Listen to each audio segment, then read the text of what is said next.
Energy ഹീലിങ്ങിൻ്റെ പാത്വേയിൽ നമ്മൾ പോകുമ്പോൾ energy healing അഥവാ മാസ് ഹീലിംഗ് എടുക്കുന്ന ആൾക്കാർ നമുക്ക് നല്ല റിസൾട്ടുകൾ പറയും. തീരെ റിസൾട്ട് കിട്ടാത്തവരും പറയും. എന്തുകൊണ്ടാണ് ഇങ്ങനെ? പലർക്കും പല റിസൾട്ട് കിട്ടുന്നത്. ചിലർക്ക് എനർജി ഹീലിംഗ് നടന്നാലും അത് തിരിച്ചറിയാൻ കഴിയാതെ പോകും. രണ്ടാമത്, അവർക്കുണ്ടാവുന്ന മാറ്റങ്ങൾ, അവർക്ക് വേണ്ട മാറ്റങ്ങൾ, ഈ തമ്മിലുള്ള ഒരു വ്യത്യാസമാണ്. ഉദാഹരണം പറഞ്ഞാൽ, എനർജി ഹീലിംഗ് നടക്കുന്ന സമയത്ത് വയറുവേദന മാറണം എന്ന് ആഗ്രഹിച്ച ഒരാൾക്ക് വയറുവേദനയ്ക്ക് ഒരല്പം കുറവുണ്ട് എന്നല്ലാതെ മാറ്റിയില്ല.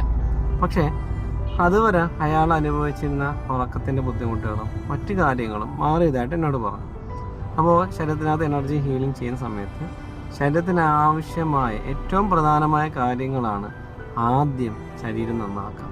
ഒപ്പം തന്നെ ശരീരം അനുഭവിക്കുന്ന അയാൾക്ക് ഏറ്റവും മാറേണ്ട ബുദ്ധിമുട്ട് മാറും. ഒരൊറ്റ ഹീലിംഗിൽ കൊണ്ട് മാറ്റം ഉണ്ടാവില്ല എന്നല്ല. പക്ഷേ ചില ശരീരത്ത് മാറ്റം ഉണ്ടാവാൻ 2-3 ഹീലിങ്ങുകൾ വേണം. നിരാശപ്പെടേണ്ട, തീർച്ചയായും നിങ്ങൾക്ക് മാറ്റം ഉണ്ടാവുക തന്നെ ചെയ്യും. അപ്പോൾ വീണ്ടും കണ്ടുമുട്ടാം.